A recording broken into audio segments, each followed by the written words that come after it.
Assalamualaikum warahmatullahi wabarakatuh. Selamat pagi anak-anak hebat. Gimana nih kabarnya hari ini? Semoga sehat selalu ya.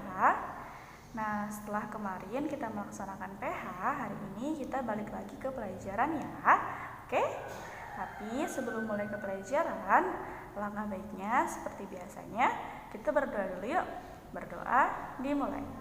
Bismillahirrahmanirrahim. Raditu billahi rabba wa bil islami dina wa bi muhammadin nabiyya wa rasula. Rabbi zidni ilma warzuqni fahma, amin ya rabbal alamin. Nah, hari ini kita ke materi halaman 85 ya. Jadi kita akan mempelajari tentang isim alam. Nah, berarti bisa langsung dibuka di bukunya halaman 85 dan menyimak video selanjutnya ya. Oke, selamat menonton. Nah, jadi hari ini kita akan mempelajari materi halaman 85 tentang isim alam. Nah, apa sih isim alam itu? Nah, di sini di buku sudah dijelaskan. Isim alam adalah kata benda nama. Contoh, Ahmad, Umar, Aisyah. Nah, ini termasuknya isim alam karena nama. Jadi, siapapun misalkan ibu, Dian. Nah, itu termasuknya isim alam. Diannya itu isim alam. Ya. Misalkan nama kalian Haidar. Nah, berarti Haidar juga isim alam. Kemudian misalkan Andi Indris. Nah, itu juga isim alam, ya. Nah, selanjutnya untuk merangkai isim isyarah dengan isim alam yang perlu diperhatikan yaitu isim isyarah dan isim alam dalam kalimat harus sesuai dengan kata yang mengiringinya dan jenisnya. Nah, contohnya misalkan Ahmad. Nah, Ahmad ini kan laki-laki. Berarti harus menggunakan isim isyarah yang laki-laki juga. Itu apa? Nah, oke, pintar. Nah, berarti kalau enggak hadza, ya dzalika. Itu untuk yang laki-laki. Kemudian kalau yang perempuan, berarti hadhihi atau tilka, ya. Nah, seperti yang ada di contoh nih.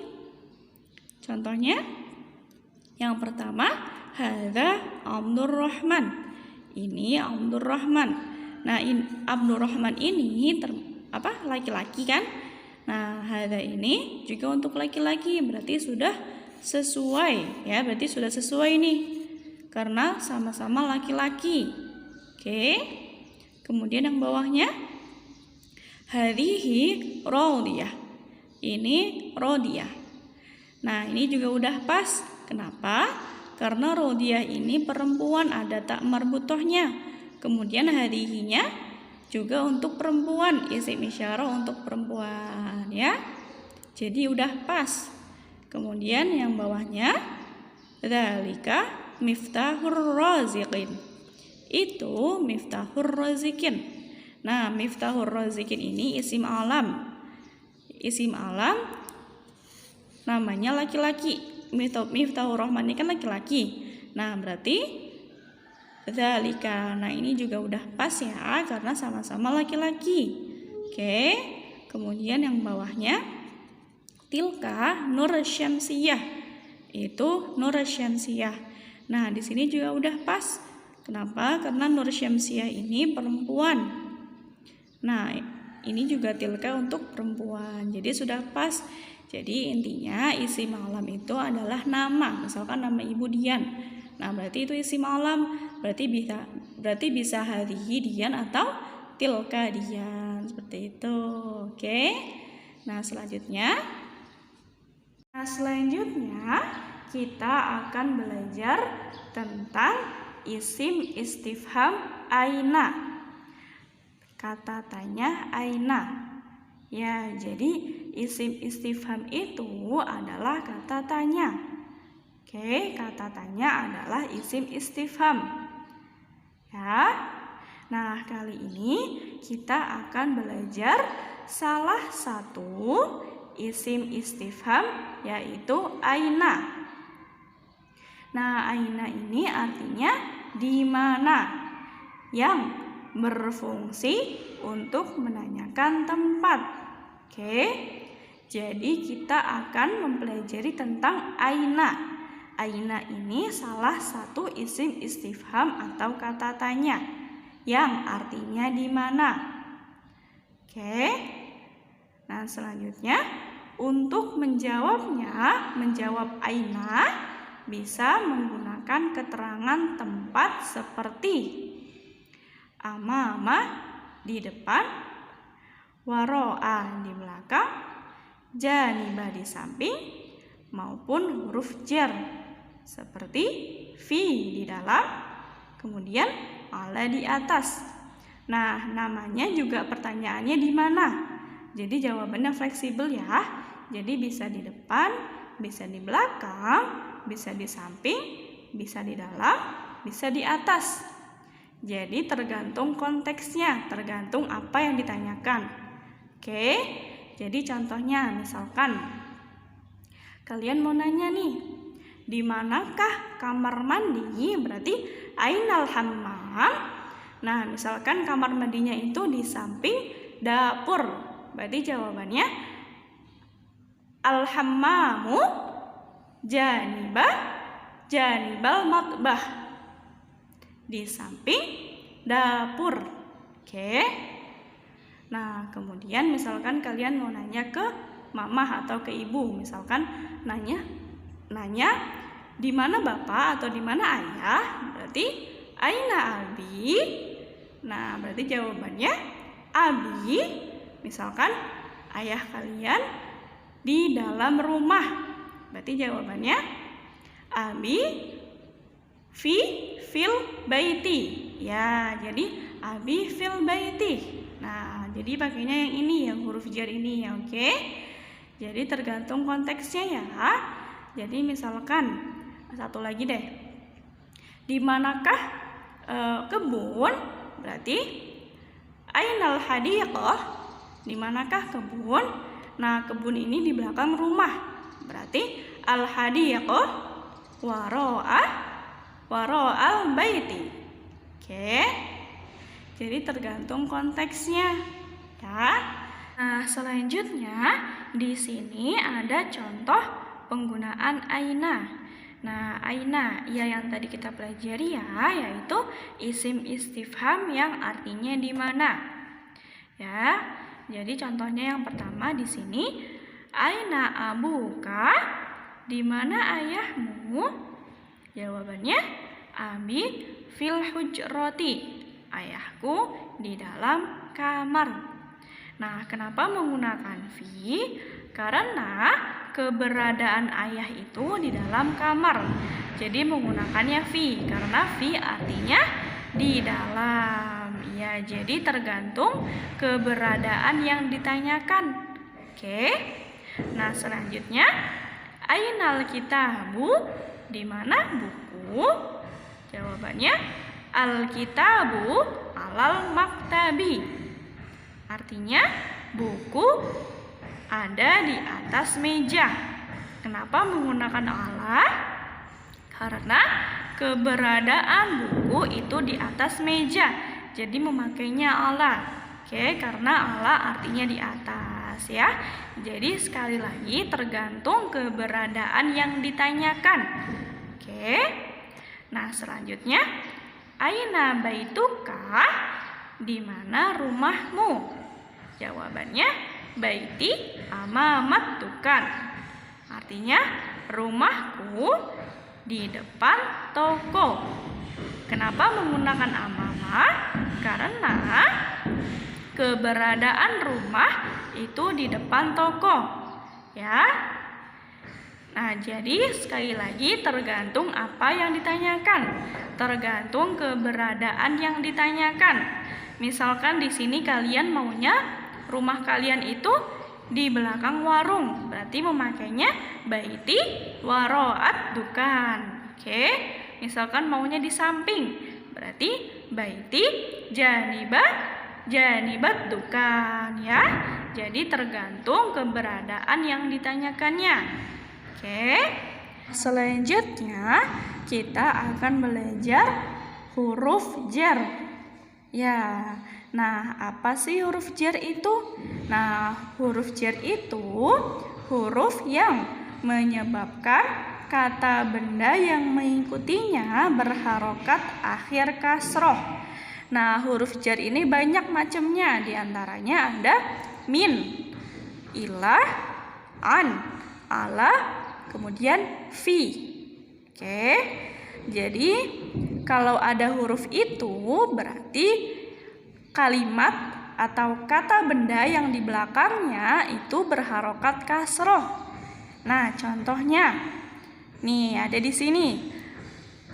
Fil hujrati. Nah, fi ini salah satu huruf jar.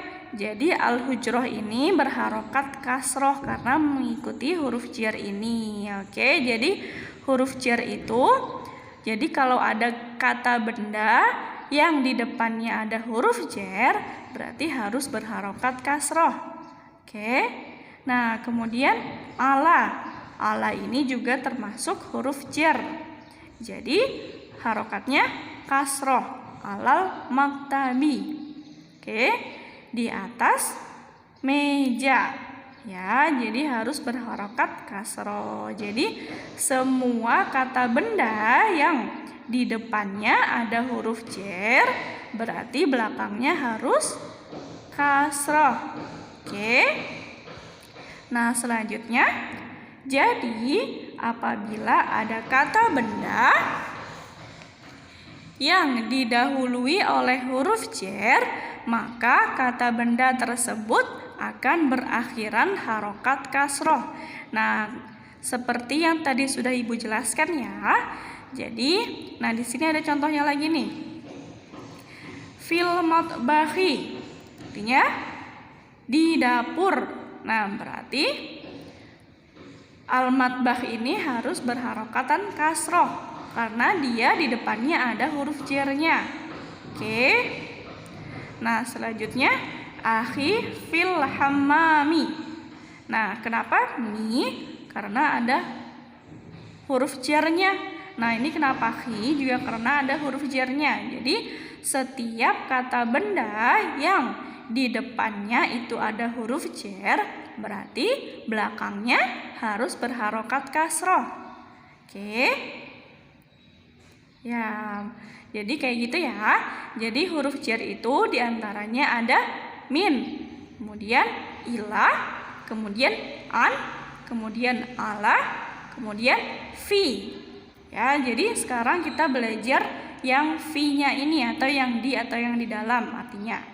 Jadi ummi fil matbahi.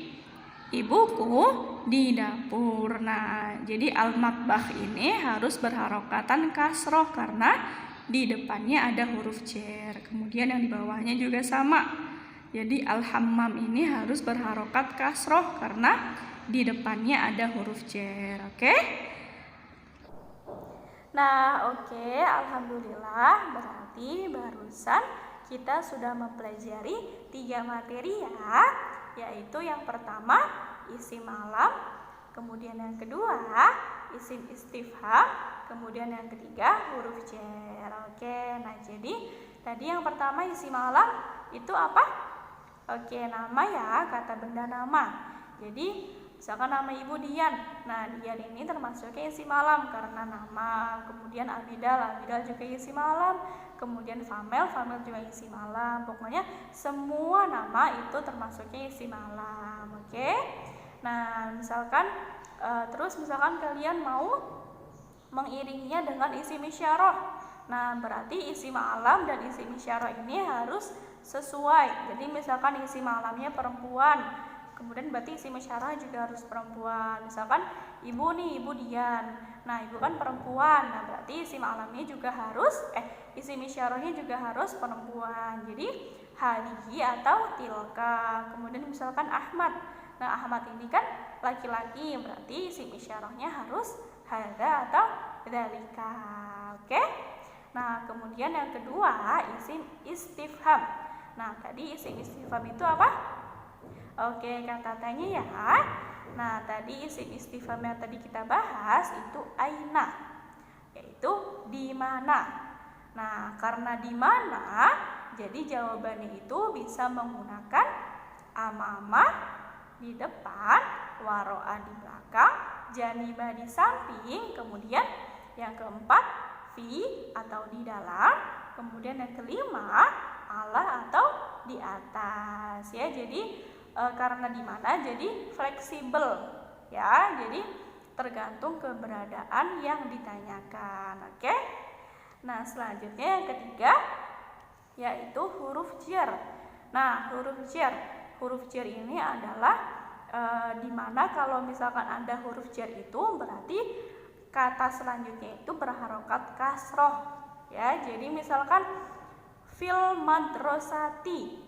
Nah, al madrasatinya itu harus kasroh karena di depannya itu ada huruf fi ya. Jadi fi itu termasuknya termasuknya huruf jar ya. Jadi huruf jar itu ada min, ila, an, ala, fi ya. Jadi tapi yang kita bahas hari ini yaitu yang fi-nya aja. Nah, jadi pokoknya kalau ada huruf jar itu pasti yang di belakangnya itu harus kasroh. Oke. Nah, kemudian ada sedikit tugas buat kalian, gak apa-apa ya. Hanya 5 nomor kok, sedikit ya. Nah, di sini juga Ibu langsung menjelaskannya. Oke, jadi biar kalian juga gampang untuk ngisinya ya. Jadi tugasnya itu halaman 87. Nah, bisa langsung dibuka ya bukunya halaman 87. Nah, jadi di sini Ibu akan menjelaskannya. Oke. Nah, perhatikan baik-baik ya. Di sini perintahnya sempurnakan kalimat berikut dengan huruf-huruf yang sesuai. Oke. Nah, di sini hurufnya. Nah, yang pertama ada amama di depan, kemudian waro'a di belakang, kemudian janibah di samping, selanjutnya ala di atas, tahta di bawah, selanjutnya fi di dalam. Oke, udah ditulis belum? Oke, sekali lagi ya, perhatikan baik-baik. Yang pertama amama di depan,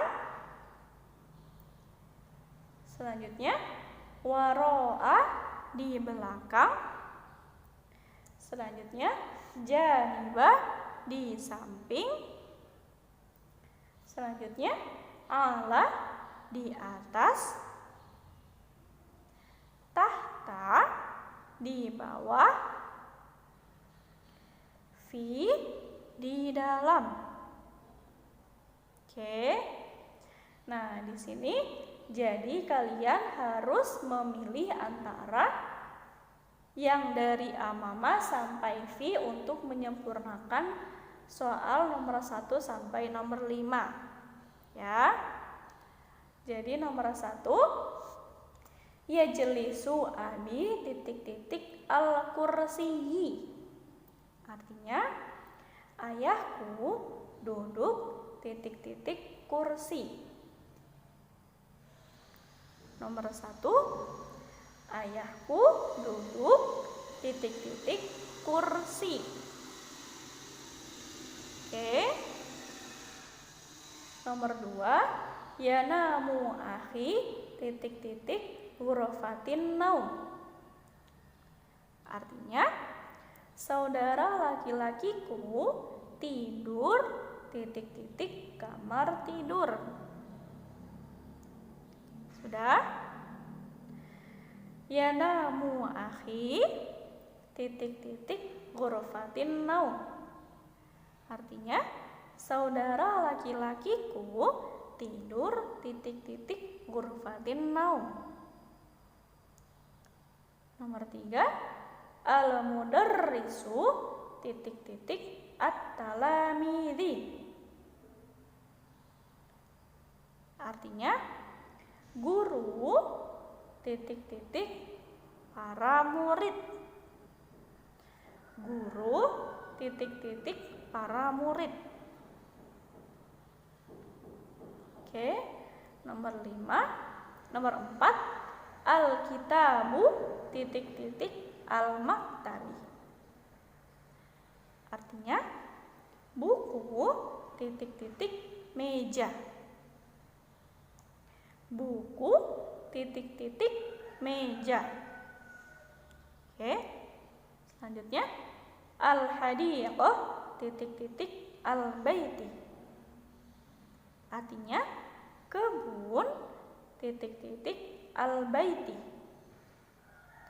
Kebun titik-titik al-baiti. Oke. Sudah ya? Jadi sekali lagi nomor 1 sampai nomor 5 ini disempurnakan memakai huruf atau kalimat yang ada di sini. Jadi nomor 1 itu pantasnya yang mana, kemudian nomor 2 pantasnya yang mana, kemudian nomor 3 pantasnya yang mana sampai yang nomor 5. Oke, jadi memilih salah satu yang ada di sini. Jadi nomor 1 hanya satu aja jawabannya, nomor 2 juga hanya satu jawabannya, jadi nggak boleh double jawabannya. Oke? Nah, oke. Jadi tugasnya hanya itu saja, hanya nomor 1 sampai nomor 5 halaman 87. Oke? Dikit kan? Gampang kan? Pasti bisa. Bismillah ya. Nah, oke. Cukup sekian materi hari ini, kurang lebihnya Ibu mohon maaf. Berhubung masih pandemi, jangan lupa dijaga kesehatannya. Oke? Nah, sebelum kita tutup, kita berdoa dulu yuk. Berdoa dimulai. Bismillahirrahmanirrahim. Wal 'asri innal insana lafi khusrin illa alladzina amanu wa 'amilus solihati wa tawassaw bil haqqi wa tawassaw bis sabr. Shadaqallahul 'azim. Nah, kurang lebihnya Ibu mohon maaf ya. Billahi taufiq wal hidayah. Wassalamualaikum warahmatullahi wabarakatuh. Semangat selalu.